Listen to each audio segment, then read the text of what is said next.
Kia ora mai tātou. Well, I think we've had a lot of provocation this morning already, and I'm really looking forward to this session with some really important movers and shakers in our current Māori housing and general housing sector. And so without further ado, I'd like to introduce Pania Newton to speak on her journey to save a very unique landscape at Ihumātao.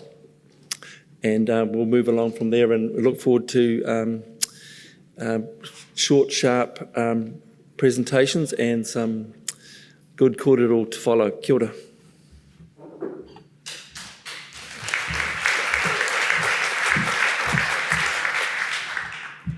Tēnā tātou, ko puka tāpapa te maunga, ko orua rangi taua, ko te mānukanuka o hotu roa te moana.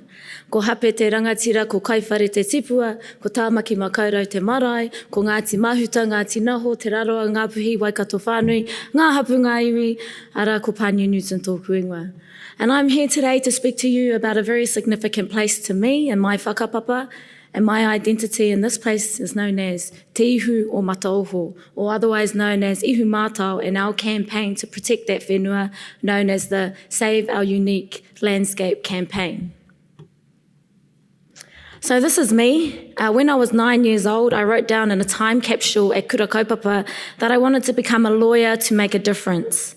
I had achieved that goal, worked really hard to go on to university, and in 2015 I graduated from the University of Auckland with a conjoint degree in law and health sciences.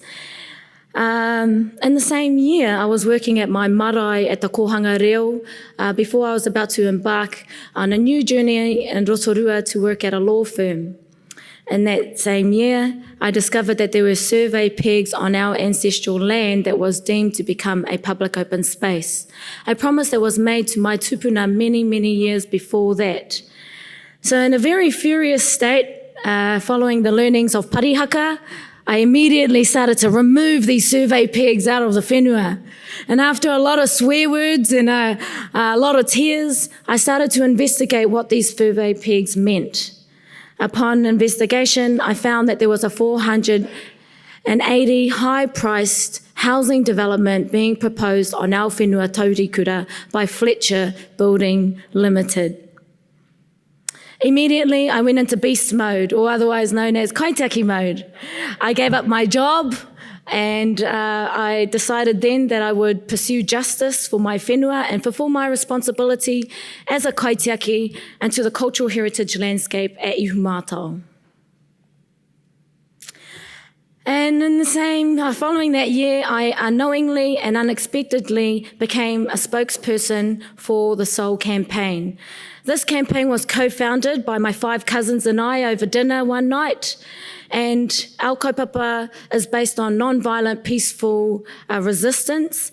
And our kaupapa is working towards the protection and preservation of our whenua, our tino rangatiratanga, and our Ihumātao tanga. So a brief history about the whenua at Ihumātao. It was stolen under a proclamation that was issued in 1863.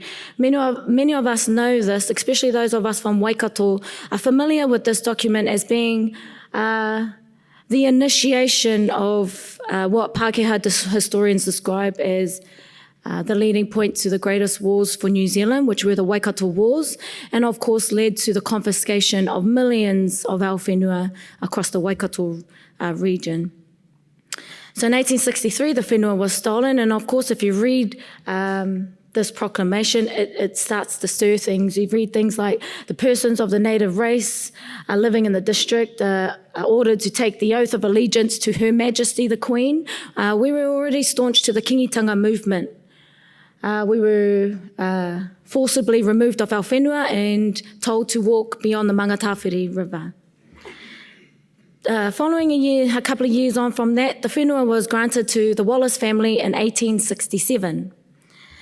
They farmed the land for many, many years, and in that time they quarried 3 of our tupuna maunga in the area, Waitomokia, Maunga Taketake, and Otuataua, all for the greater good of Auckland, we were told, a sacrifice we had to make.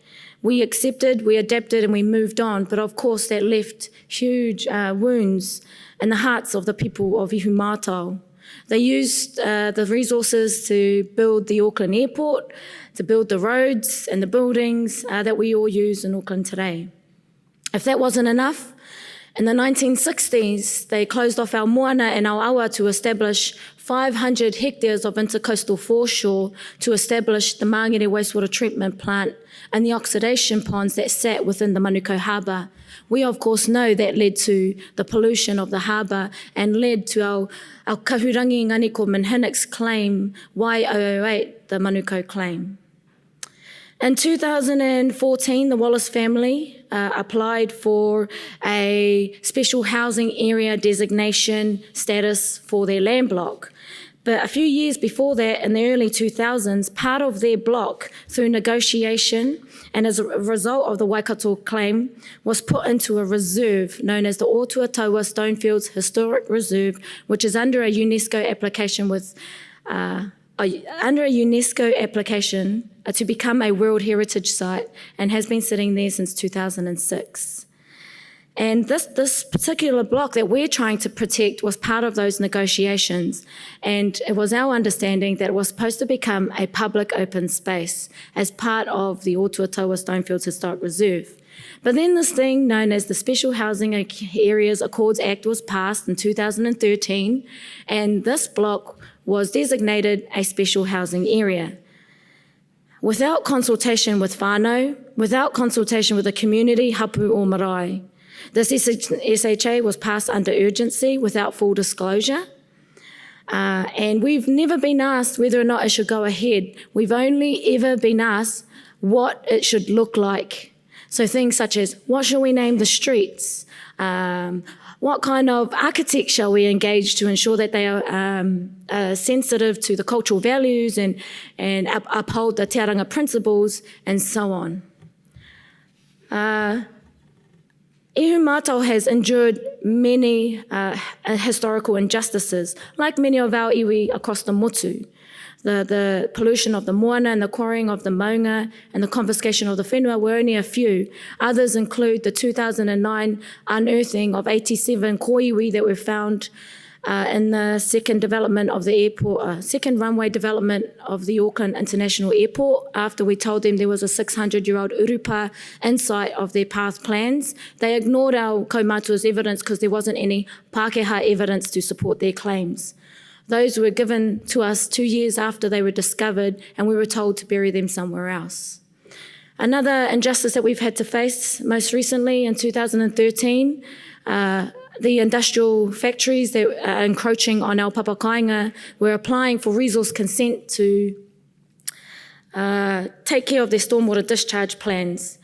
Of course, in the same year, we discovered that there was 1,000 litres of purple industrial dye spilled into our tupunawa o Ruarangi. We were told it was an accident, but for many of us who live in the pā, we suspect that that dye was used to test the tidal flow of the in and out flow of the moana. That was described as the most devastating Auckland dye spill in all of Auckland Council's history. Again, adds salt to the wound of colonisation that we in Ihu Mātou suffer. So Ihu Mātou is, for those who don't know where it is, it's only 5 minutes from the Auckland International Airport. Many of us drive by it, we fly over it every day, but so little of us are actually aware of the significance of this place. History on this landscape is not monumental. There is no fixed beginning or definitive endings, grand structures or imposing structures. Instead, our history there is fine-grained, ancestral and deep-rooted. Ihu Mātou is for me is most valued because it is there that I possess the strongest sense of belonging and connections to my whenua, to my tupuna, and to my identity. At Ihu Mātou, I feel this umbilical connection to the landscape because the land, the maunga, the moana, and the awa, they all make up who I am, and they sustain me physically, mentally, and socially, which aligns with our worldview, a Māori worldview. This The narratives of this place are crafted through tangible remnants of stone, soil, and water, but the true beauty of this landscape lies within the intangible values that we don't see, and they lie within the stories that the people hold of this place. And these reach out beyond the written sources that historians, archaeologists, heritage practitioners, and lawmakers conventionally would rely on. They create deep spiritual connections and senses of belongings that is represented in our stories and in our tikanga. These intangible values are ignored time and time again in the heritage management of the places of importance in Aotearoa. This raises the question for me, do we know what's important about our history in Aotearoa? For me, I don't think we do. Well, it's not balanced, to say the least. Heritage New Zealand is the agency charged with looking after our nation's heritage. But when I look at the sites protected on its heritage list, I notice that over 80% of these sites are colonial places and colonial-built heritage, and only around 10% are solely Māori heritage sites. I ask, why is this list so unbalanced? Are Māori heritage sites not important to our national heritage? And if so, why isn't greater emphasis being placed on protecting these Indigenous sites? It seems to me that as a nation, we value some forms of heritage more so than others. But if heritage is not simply about the pretty things, why are we having much trouble listing and protecting those places and landscapes that are reminders to us of our pre-colonial legacies? A closer look at the stats, evidence shows that there are over 600 churches, around 340 church buildings protected under this list, compared to 183 places listed as wahitapu areas. If more than 3/4 of the places on the list represent 150 years or less of our history, and a quarter only represents over 700 years of our history, what are we truly saying about the relationship to the past? How is this not a sign that the current list is needing a rebalancing and a serious critical review? Why is the focus still on built heritage, which is so disproportionately about colonial history?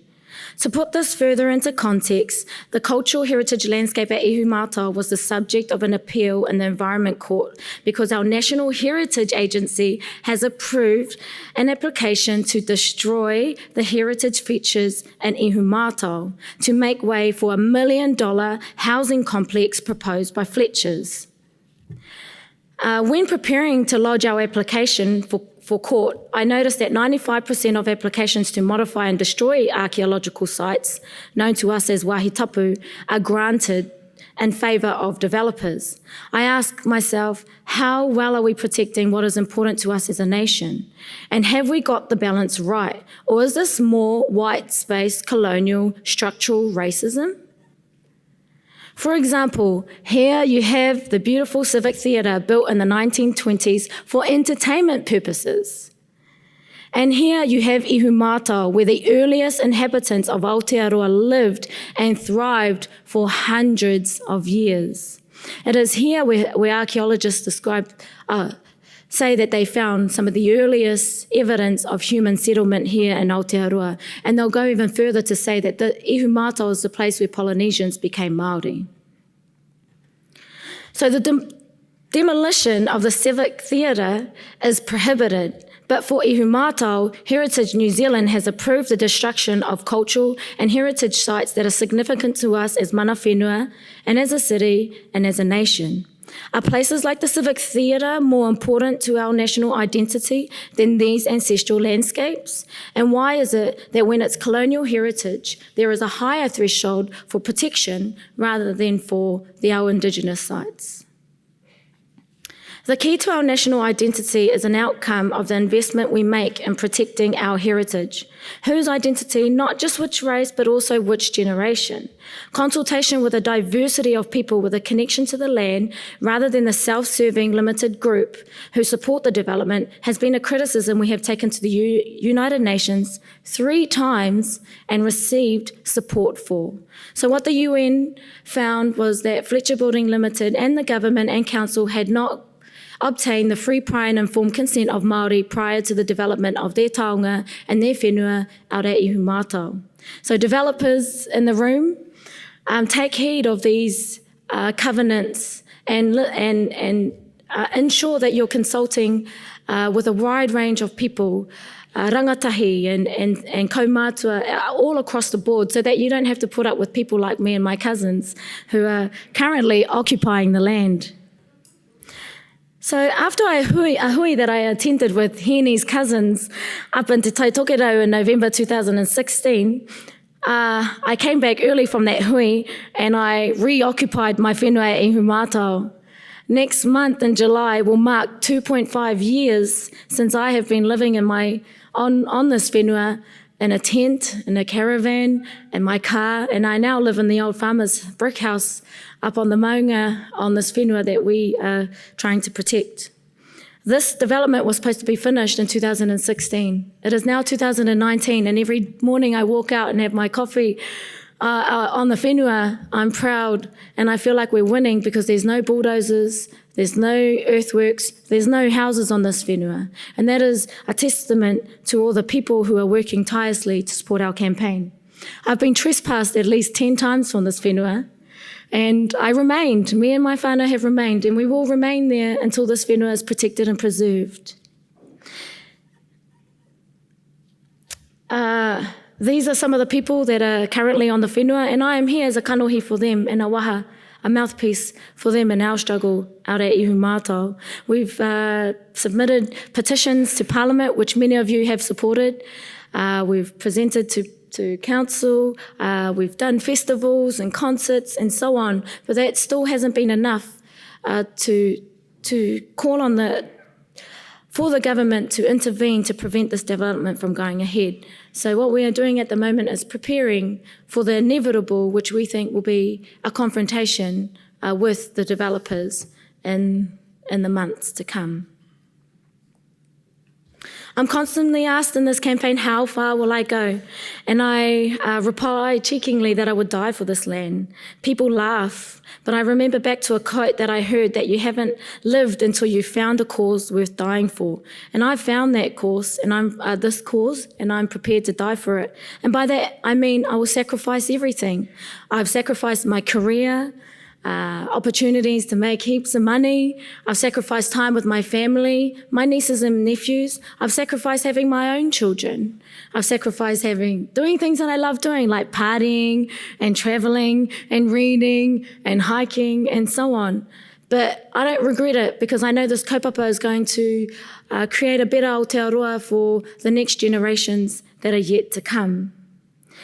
And I do this because I want to fulfill my obligation to the occupation that we started, and as well to our tupuna, to the whenua, and ngā uri whakatipu, because this whenua is so important.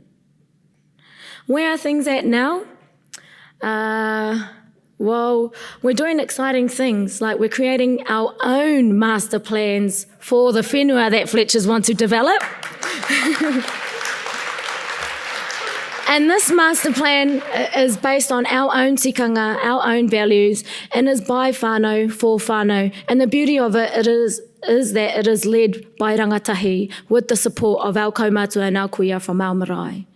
Some of those who have contributed to this kaupapa are in this room, and you know who you are. And the whānau have really appreciated working alongside you all. So some of our visions for this whenua is to reclaim the mara that once grew extensively across this whenua, to reclaim the food forest, the puriri forest, the kauri forest that were all destroyed and taken, to reclaim the healing waters of hape that was once located on this landscape, and of course to uphold our tino rangatiratanga and our mana motuhake. Other things that we are involved with to counteract Fletcher's incentives that they're going to give us 40 houses back to the iwi and a bit of the buffer zone. We say we don't want 20% of your buffer zone. We want the whole landscape because it was stolen from us. And we're saying we can build our own houses. There are blocks within Ihumātao Papa Kāinga that are suitable for development, that do not destroy the wāhi tapu of the people there. And we are doing that on our own. So as you can see here is a master plan for 11 Waipori Road. They were inspired by the Tuna whānau when we went to visit them a couple of months ago, and we were also hosted by our Pukaki whānau. And you can see there they have their own communal spaces, a super whare with 6 bedrooms. They have a park. They have their own urupa on their landscape for their animals. They have a kaumātua and kuia flat on there, and they have a cabin city. And this is all about empowering our whānau. And they've been empowered through our campaign, and we continue to work with them to ensure that their involvement and their participation contributes to their health and their well-being and the advancement of our marae and our people. The things that we are working on is the Waitangi Tribunal claim that we have under the Housing Kaupapa Inquiry. We have a special housing area, Ihumātao Claim 2547, that we're currently waiting on, and we're still lobbying government to intervene to prevent a confrontation at Ihumātao. So I guess my message today is if you are a developer or if you are out there working with community, ensure that you are, again, consulting with a diversity of people and ensure that the mandate is tika. Some of these charitable trusts that we are operating under do not have regulations or clauses whereby they have to go back to their whānau and gain consent of the whānau. So make sure we do that correctly so that you don't end up with occupation on your whenua, you don't end up with someone like Pānea knocking down your door and coming to you with petitions and standing outside your office with placards that will cause you thousands of dollars. And an economist said to me, Pānea, you know that you cost Fletcher's $1,063.22 every day that you are on that whenua. And I say, I do not care how much it'll take so long as the whenua is returned so that we can hold it as mana whenua in trust for all New Zealanders to enjoy. So on that note, thank you all for opening your hearts, your ears and your minds to our cause at Ihumātao. Anō reira, tēnā koutou, tēnā tātou katoa.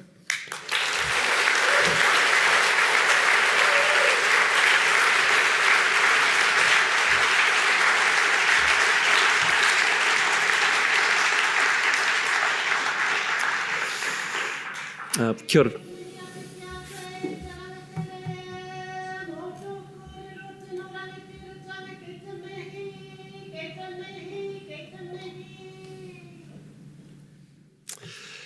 Kia ora, Pānea.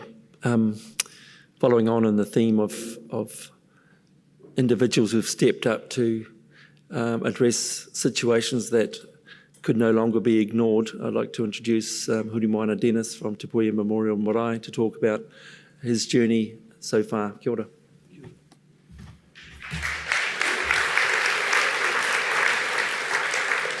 Tēnā tātou, ka nui te whakamihi ki a koutou I tēnei wāhui tātou.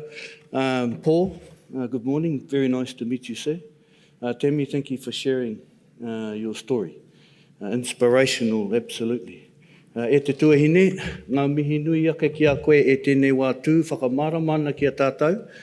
Te moimoia o tō koutou nei tū mana motu hake, a hako te aha mau tonu ake. Nō reira tātou, good morning everybody. Thank you very much for giving me this time to talk to the organisers. I've got my keynote speech here on my hand. And I'm not disrespecting the kaupapa at all. But I have to say, Paul, what you said makes sense. But sir, there's been a lot of talking. I get invited to come to a lot of the conferences and the kōrero is awesome. It makes sense. But there has been a lot of talk, Paul. And from a human rights perspective, you're right on the nail in terms of people's rights. I think it goes a bit further than being a right in It's almost like an expectation that everybody has a place they can call their own. Sometimes it doesn't always look like a whare, bro. Sometimes it's just a bed and a pillow that they can put their head down. And along the way, things have got a little bit convoluted, particularly, as you say, when lawyers get involved. It's quite sad to think that their objective in their corridor is more about collecting their hourly rate fees rather than the essence of trying to get an outcome for a kaupapa. And we've been victim of that in some cases as well. But thank you very much for sharing that. You talked about neglect and visibility. This problem has always been visible, Paul. Look, in my minimal reading, talking to Auntie Google, this goes way back. And there are some touch points in our history that just blew me away to think that actually the leaders of that time knew the situation was here, and it was so pointed, bullet points even, you just couldn't mistake what needed to happen, but they just ignored it. And that's where the neglect comes in. Not so much from perhaps everybody in the room, but the neglect from our leaders to listen to the advice that they were actually given. I counted at least 3 times over, all the way to cabinet, nice cabinet paper, all the recommendations supported.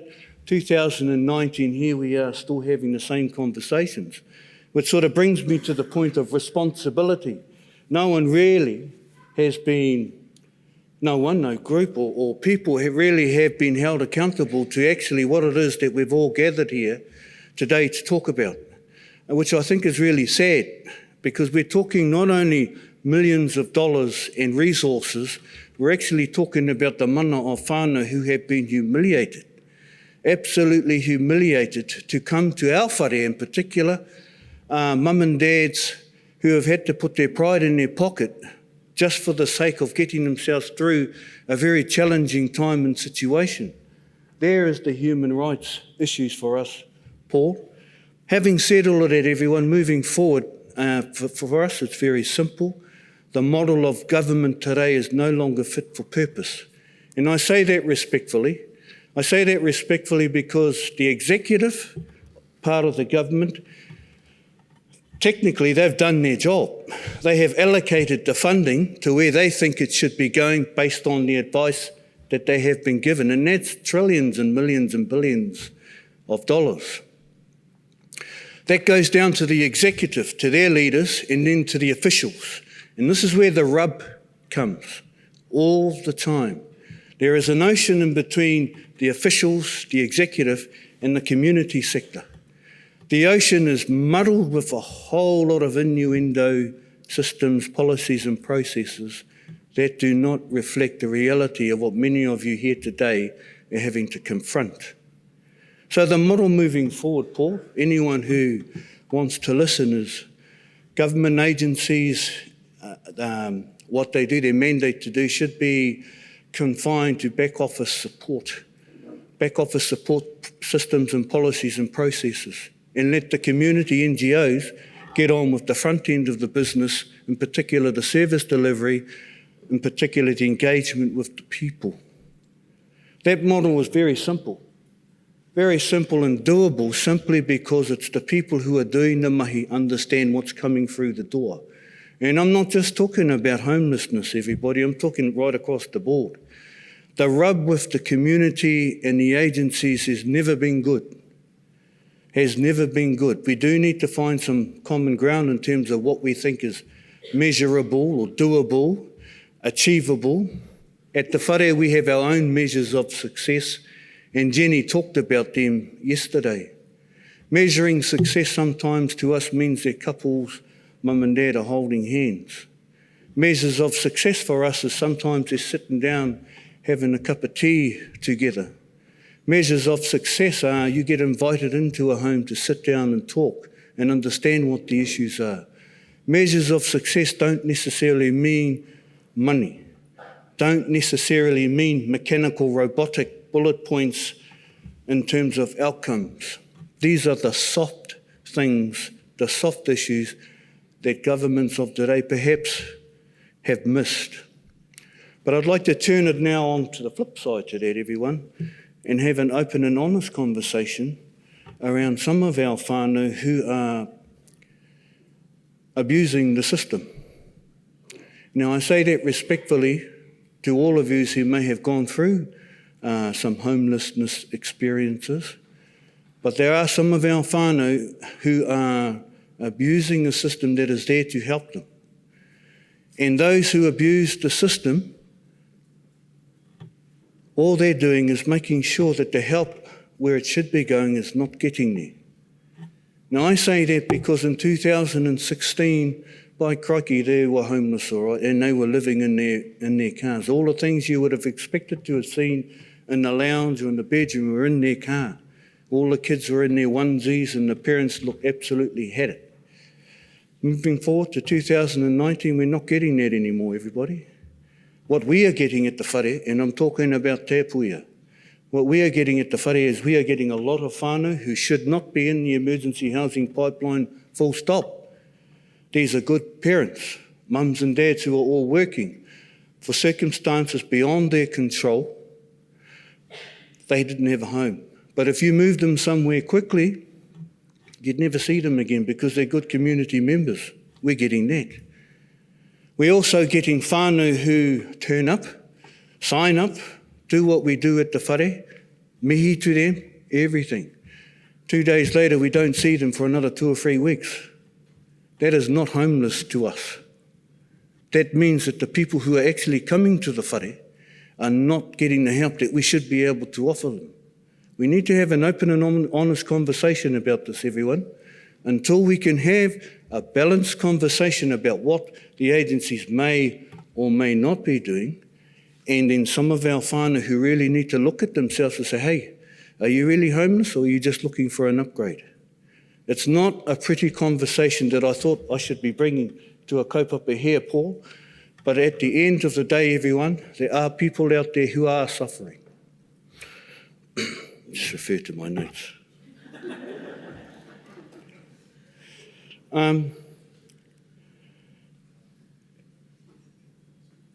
You made a good point, Pani, around the building corporations and stuff, and I tautoko that kōrero because there are those agencies out there, corporates, who are in some ways waxing the fat of the misery of our people. And I talk about our people sometimes because yesterday we had a full blast from Moana setting a very high benchmark in terms of the impacts and implications that this is having on our people. No way will I go anywhere near Moana's kōrero around setting the benchmark because he does that only like Moana does. But you do need to be warned. You do need to be cautious around that because there are some who have been using this unfortunate situation for monetary gain.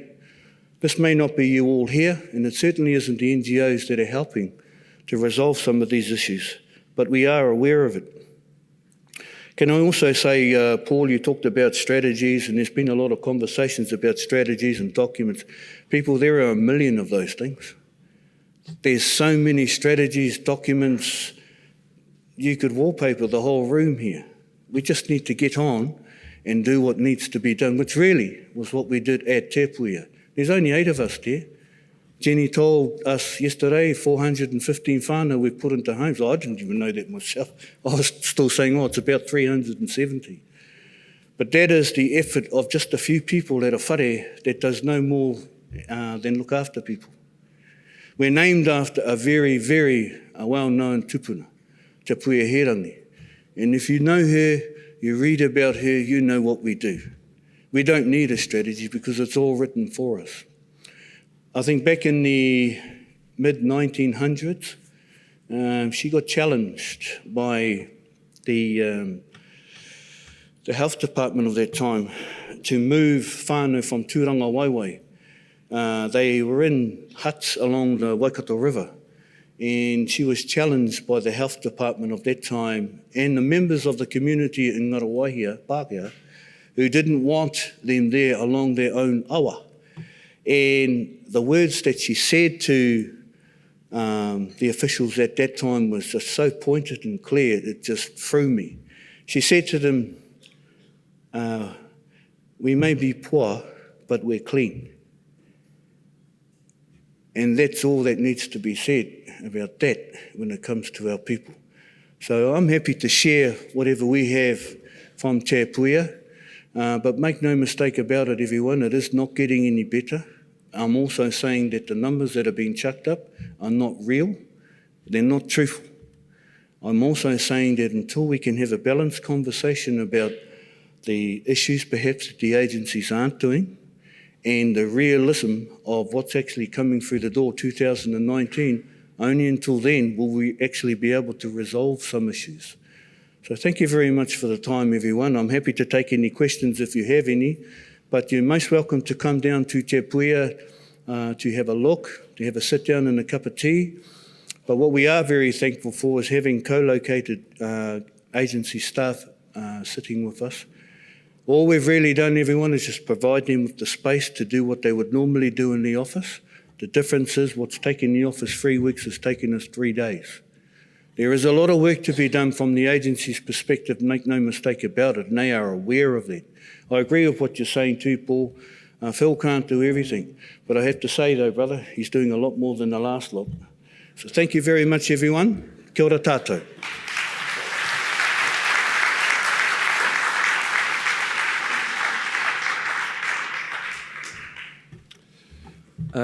Pity, I don't know how we're going for time, but I feel that we probably need to do justice to this session by at least a couple of questions. So we can get a microphone up here, then we'll take some pārtai. But just to kick us off, kia ora. Just I guess a provocation to you all, if you could briefly respond to. We have a treaty, as we all know, and the critical article for us is Article 2 in this context of this rights-based discussion. So, ka whakarite, ka whakai te tinoranga tiratanga o rātou wenua, o rātou kāinga, me o rātou taonga katoa.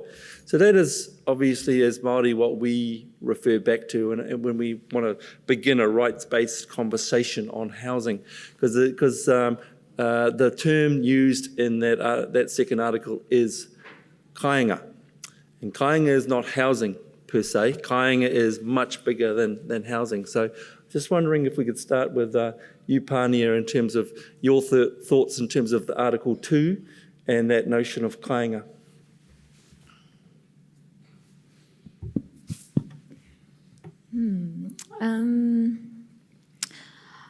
First, I'll look at what this notion of kāinga means to me. And of course, it's something that I've been grappling with for some time. As the person who posed that question yesterday, kāinga versus tūranga waiwai. And also the question on urbanisation, because Aotearoa Mātou, I'm constantly being referred to as urbanised, but us Aotearoa Mātou, our whānau's been there for about 30 generations. So I don't understand that term urbanised, and if anything, urbanisation came to us because we've always been in Tāmaki Makaurau. So my kāinga and my tūranga waiwai is one and the same, because my marae, my moana, my awa, our urupa, our whakapapa is all located within the same space, and we live within that. And so for me and the kaupapa that I'm involved with, I'm involved with the protection and preservation of my kāinga and my tūranga waiwai, and the legislation that has been used and abused since Te Tiriti o Waitangi and the Treaty of Waitangi was introduced and, as we know, been breached as early as 2 months after the signing. I am only a product of that, and my community is a product of that. And so we're working, our kaupapa is working towards preventing any further breaches to, especially Article 2, and the protection of our taonga and our kāinga e ihu mātou. And of course, we've taken that to the United Nations, and the United Nations reaffirmed their support through the Declaration on the Rights of Indigenous Peoples. And so for me, The UN Declaration reflects the principles and values that were intended through the signing of Te Tiriti o Waitangi. And if anything, our government needs to entrench Te Tiriti o Waitangi. And we see attempts through the 2018 kāinga Action Strategy Plan and other te ahuru kāinga, a plan that was done in 2014 and so on. But for me, it's not necessarily upheld and something, that we definitely struggle with. And for me, at the crux of it, it needs to be entrenched so that these places like the UN don't become a tokenistic space and is more meaningful. So I fully support the mahi they matike mai Aotearoa doing as one of the rangatahi who have been carrying that kaupapa since 2012. And this. Thank you. Ralph, for me, at Te Puia, it's more direct. We're dealing with what's coming through the door now. We're dealing with it in a very Māori way, in a way that is reflective, perhaps, of the needs of the whānau who come. We're doing it in a way that looks at long-term sustainability for whānau. So we are still with them a year after we put them in a home, because the kāinga will be whatever everybody wants to make of it, but helping them to stay there is just as important. But like I said, the kāinga doesn't necessarily mean a whare. What we've seen at the marae is sometimes just a private space to be themselves, to call their own. And all we're offering at the moment, everyone, is a cabin. But it's a cabin that they can shut the door, leave things for now, and just have a real good think about where things are at. Because a lot of the whānau who do arrive, the parents are actually exhausted. Some of them sleep for 2 or 3 days. We look after the kids. But for me, the kāinga and the nāhuatanga Māori is just allowing them that space, that private space, to regather their energy and thoughts. He whakaaro tēnā. Kia ora.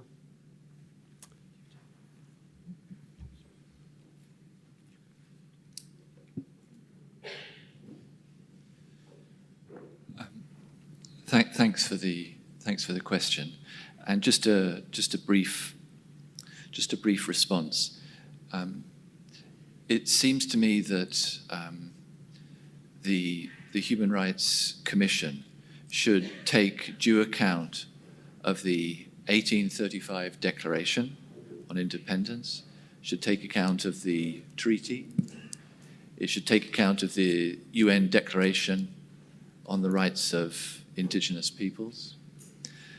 Those are 3 of the key documents, and should then see how they relate to, how they can reinforce, how they can deepen, how they can inform, how they can enrich the international human rights standards, which include the right to a decent home. It's not properly understood as a right to a decent house. The human right is a right to a decent home.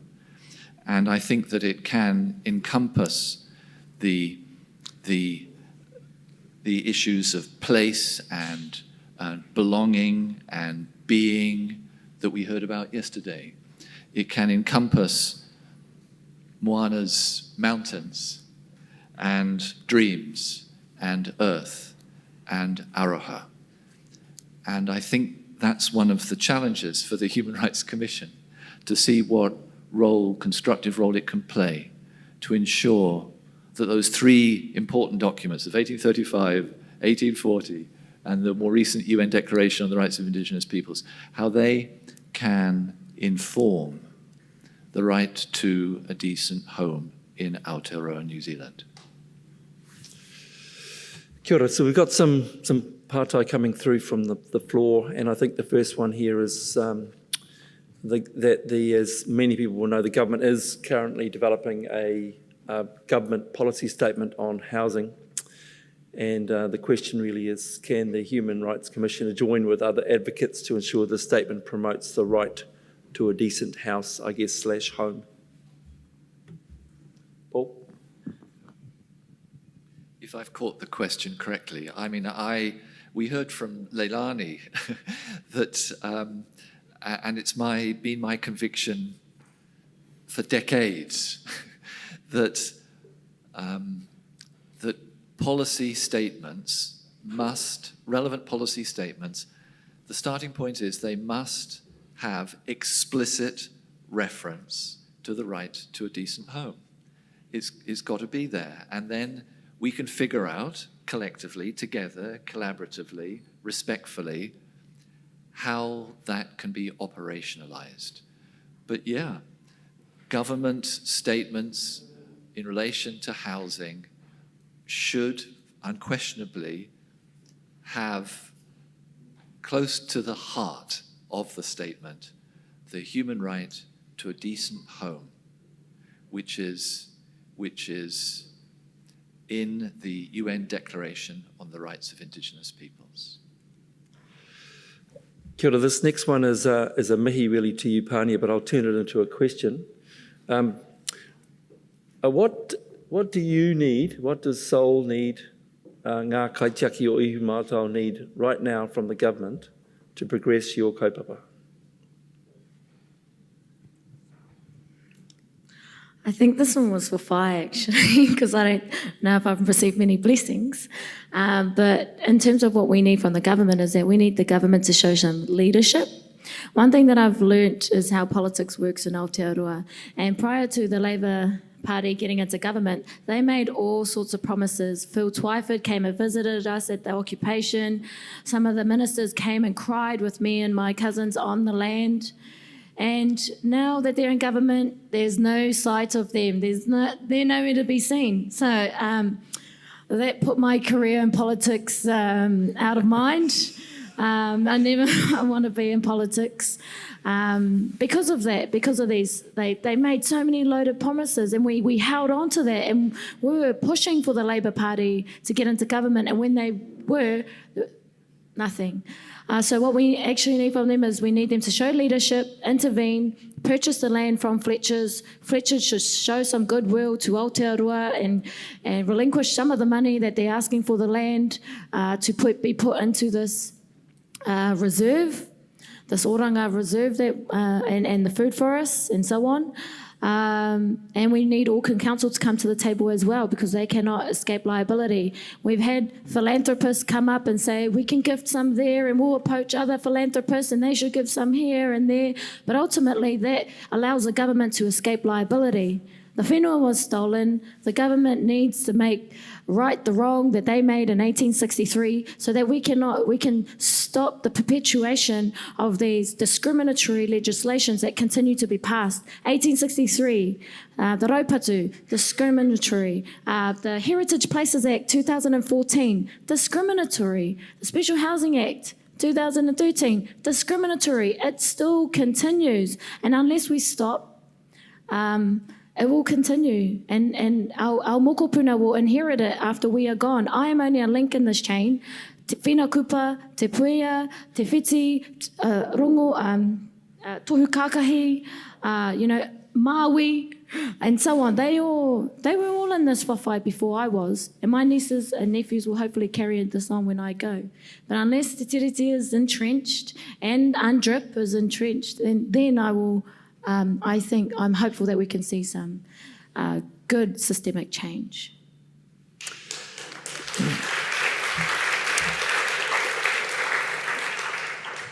Kia ora, we've got our last pātai there, which is a very specific one to you, Paul, which is, would you be willing to attend a wellbeing wānanga within Glen Innes, hosted by a small local community organisation, and this would include impacts of transient housing processes? Yes. Okay. Thank you. And Well, yes. well, kia ora tātou. I'd just like to acknowledge all of our speakers today and hand over to Piri.